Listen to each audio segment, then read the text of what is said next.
एक लड़का था, ठीक ठाक घर से था। पता नहीं उसके मन में ऐसी क्या जची कि उसने ठान लिया कि उसको यूपीएससी क्लियर करना है, उसको आईएएस ऑफिसर बनना है। उस लड़के ने जोश में आके बहुत सारी बुक्स खरीद ली। उसने यूट्यूब पर बहुत सारे स्टडी चैनल्स को सब्सक्राइब कर लिया। उसने बहुत सारे ऑनलाइन कोर्सेज का सब्सक्रिप्शन ले लिया। वो नए शहर में सेटल हो गया। उसने अपने पेरेंट्स को, रिश्तेदारों को, दोस्तों को, सबको बता दिया कि कोई भी उसको डिस्टर्ब नहीं करेगा, because he was going to become an IAS officer. He started his study. उसने अपनी पढ़ाई शुरू की। उसके एग्जाम को 10 महीने बचे थे। उसने शुरुआती 1 महीने में बहुत जबरदस्त पढ़ाई करी। He used to sleep only 4 hours, 5 hours a day. But the problem was, he could not sustain. उसकी मेहनत केवल 1 महीने चली। His motivation expired. वो तंग आ चुका था पढ़ाई से। वो पढ़ाई से इतना चिढ़ने लगा कि वो वापस धीरे धीरे अपने उसी पुराने बोरिंग शेड्यूल में आ गया। And he could not clear the exam. ऐसा हमारे देश में बहुत सारे स्टूडेंट्स के साथ में होता है। देखो, जिंदगी में सक्सेस पाने के लिए मोटिवेशन केवल 1% काम आता है। Rest 99% is nothing but self discipline. From day 1 to day 1000, day 2000 you must have to follow the schedule. जब एक बॉक्सर ओलंपिक्स में गोल्ड मेडल लेकर के आता ना, तो उसके लिए उसका सेल्फ डिसिप्लिन सबसे ज्यादा रिस्पॉन्सिबल होता है उसको वहां तक पहुंचाने के लिए। लोगों को केवल इतना पता लगता है कि कोई है इंडिया से जो बॉक्सिंग में गोल्ड मेडल लेके आया है, बट नोबडी नोज कि उस कुछ ग्राम के गोल्ड मेडल के लिए that boxer sacrificed his all pleasures, his all comfort zones. उस बॉक्सर ने पहले दिन से लेकर के 10वीं साल तक वही शेड्यूल फॉलो किया है जिसको कुछ लोग बोरिंग कहते हैं। उसने जंक फूड को छोड़ करके 10 साल तक कार्ब, फैट एंड प्रोटीन इनके बैलेंस पे फोकस किया है। उसने हर मौसम, हर साल डेली बहुत घंटे प्रैक्टिस करी है, बहुत पसीना बहाया है। ये लोगों को लगता है कि उसने गोल्ड मेडल के लिए गेम खेला है। No my dear, no. उसने गोल्ड मेडल के लिए नहीं, बल्कि खुद के सामने और पूरी दुनिया के सामने ये प्रूफ करने के लिए गोल्ड मेडल जीता है कि वो एक नॉर्मल लाइफ नहीं जीना चाहता। He deserves something better. अनुशासन आपकी वो क्षमता है जिससे आप वो काम उस टाइम पर कर पाते हैं जब आपको उस काम को करना चाहिए। Very simple. और उस काम को करने के लिए ये जरूरी नहीं कि आप उस काम को पसंद करें या ना पसंद। यस माय डियर, दिन में 15 घंटे किताब को सामने रखकर 3 साल तक मेहनत करना एक बहुत ही बोरिंग प्रोसेस है। कोई नहीं करना चाहेगा, बट इससे कोई फर्क नहीं पड़ता कि कोई उस बोरिंग काम को कितने साल तक करना चाहेगा या नहीं करना चाहेगा। It doesn't matter. फर्क मुझे तो इस बात से पड़ेगा कि मुझे वो काम करना है, चाहे कितना ही बोरिंग हो। Once I have taken the decision, I have sacrificed my self to the self discipline. पहले आप डिसीजन बनाते हो और फिर डिसीजन आपको बनाता है। पहले आप सेल्फ डिसिप्लिन के रूल सेट करते हो और फिर सेल्फ डिसिप्लिन आपकी लाइफ सेट करता है। ऐसा लाइफ में बहुत बार होता है जब आप अपने किसी फ्रेंड से काफी सालों के बाद में मिलते हो और वो आपसे बहुत ही बेटर पोजीशन में होता है। उस टाइम पर हो सकता है आपको उस टाइम पर उससे थोड़ी सी जलन हो, but the fact is that he followed his rules always. लोग बदले होंगे उसकी जिंदगी में, but he did not change himself. उसने अपने सेल्फ डिसिप्लिन को अपनाए रखा।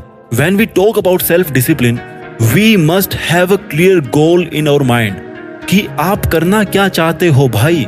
आपको उस टारगेट को अनकंडीशनली फॉलो करना है। आज आपको 2 चीजों में से कोई एक चीज को चुनना पड़ेगा। First is self discipline and second one is regret, अनुशासन या पश्चाताप। आप अगर अनुशासन चूज करेंगे तो आपको सफलता मिलेगी या नहीं मिलेगी इसकी कोई गारंटी नहीं है, बट इतना जरूर कंफर्म है कि कभी आप अपनी लाइफ में अगर पीछे मुड़ के देखोगे ना, तो आपको कभी पछतावा नहीं होगा। अगर आज आप अनुशासन चूज करते हो तो इसका दर्द आपको कुछ वीक्स, कुछ महीने या कुछ साल तक हो सकता है, but if you dare to choose regret तो भाई पछतावा तो होगा, लेकिन इतना बुरा होगा ना कि आप उस टाइम अगर कुछ करना चाहेंगे तो भी कुछ नहीं कर पाएंगे। आपको सफल होने के लिए दूसरों से ज्यादा स्मार्ट होने की जरूरत नहीं है। समझो इस बात को। आपको सक्सेसफुल होने के लिए दूसरों से ज्यादा सेल्फ डिसिप्लिन्ड होने की जरूरत है। जब कोई आर्मी में भर्ती होता है ना, तो उसको सबसे पहला अगर कोई पार्ट पढ़ाया जाता है तो वो है सेल्फ डिसिप्लिन का। Discipline to perform his duty at any place, at any situation, at any cost. तब जाकर वी विन अ वॉर। और जो हमारी ये लाइफ है ना, this is also not less than a war. इसमें गोलियां नहीं चलती, खून खराबा नहीं होता, but a war is a war.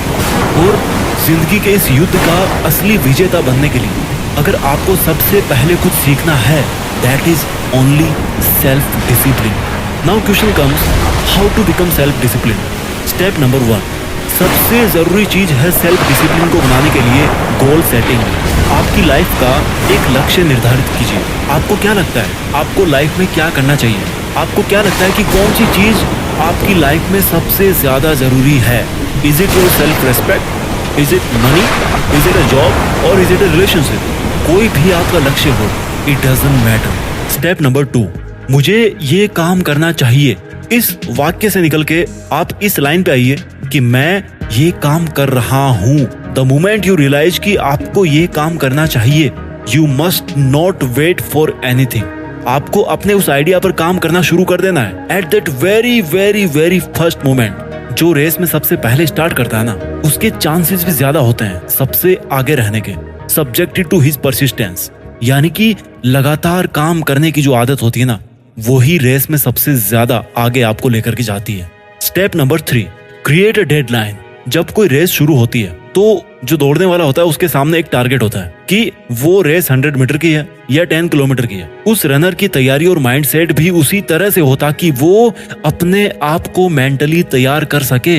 मैंने बहुत पहले एक वीडियो में कहा था कि किसी भी काम को करने के लिए आपको उस काम को सबसे पहले अपने विचारों में करना होता है। सबसे बड़ा काम होता है किसी भी काम को करने का पहले खुद को ये समझाना कि मुझे ये काम करना चाहिए, मैं ये काम कर सकता हूँ या मैं इसी काम को करने के लिए बना हूँ। You have to win your self, so you must set a deadline कि मुझे ये काम करना है और कितने समय में करना है। हो सकता है आपका लॉन्ग विजन हो 10 साल का, हो सकता है आप वहां पर 5 साल में पहुंच जाओ, बहुत अच्छी मेहनत थी आपकी, या हो सकता है आप 20 साल में भी ना पहुंचो, बट रफली you must set a target कि यार ये काम मुझे 10 साल में करना है। स्टेप नंबर 4, जब आपने एक बार बहुत बड़ा टारगेट सेट कर लिया तो अब आपको बार बार ये सोचने की जरूरत नहीं है कि आपको इतना बड़ा काम करना, आपको इतना बड़ा काम करना, आप कैसे करोगे कैसे करोगे। आपको केवल इस पर ध्यान देना है कि आज के दिन में मैं कैसे उस मंजिल के एक और कदम पास जाकर के खड़ा हो जाऊं। वो जो टारगेट है ना, that should work like a magnet. जो चुंबक होती है ना, वो लोहे को खींचती है अपनी तरफ, है ना। तो वो जो मंजिल है ना, that is magnet and you are iron my dear. आपको केवल आज पर ध्यान देना है, आपको केवल आज का काम करना है। भगवान ना चाहे, बट हो सकता है हम में से कई लोग इस दुनिया में 10 साल बाद रहे ही ना, बट हमारे पास आज तो है ना। Step number 5, create habits as soon as possible. आपको कुछ आदतें छोड़नी पड़ेगी, कुछ बदलनी पड़ेगी और कुछ नई आदतें अपनानी पड़ेगी। आप एक पेपर लीजिए, जानता हूँ बहुत बोरिंग काम, आजकल कोई नहीं लिखता पेपर पे, ठीक है, मोबाइल में लिख लो। वहां पे आप नोट करो कि आपके अंदर आज की डेट में क्या क्या अच्छी आदतें हैं जिनको आपको और बेटर बनाना है, कौन सी बुरी आदतें हैं जो आपको कंप्लीटली छोड़ देनी है, और ऐसी कौन सी आदतें हैं जो आपके फील्ड में बड़े लोगों के पास थी लेकिन आपके अंदर में नहीं है। बिकॉज आपको अगर उस लेवल तक जाना है तो आपको अपनी आदतों में भी बदलाव लाना पड़ेगा। टिप्स नंबर 6, सबसे important, be responsible, be honest. आप चाहे दुनिया के सामने कैसे भी रहो, कैसे भी बनो, आप दुनिया को उल्लू बना सकते हो। You can cheat the world but you must not cheat yourself, because I am once again saying that in this 800 crore peoples world you are just one who will be with you till your last breath. आप एकमात्र वो प्राणी है इस 800 करोड़ की दुनिया में जो आपके साथ में आखिरी सांस तक रहेंगे। तो क्यों खुद को उल्लू बना रहे हो भाई? स्वीकार कीजिए खुद के अंदर कोई कमी है तो मिलके बदलाव करेंगे ना यार, उसमें क्या दिक्कत है? चेंज लाने के लिए तो बैठे हैं यहाँ। Be honest and responsible, be self disciplined. आइए अपनी लाइफ में कुछ ऐसा करें जो किसी ने ना किया हो, जिसके लिए केवल आप बने हो और जो आपसे बेहतर और कोई नहीं कर सकता। अपना ख्याल रखिए और आगे बढ़ते रहिए। देश में खुद के साथ साथ दुनिया में भी हिंदुस्तान का नाम रोशन कीजिए। जय हिंद, वंदे मातरम।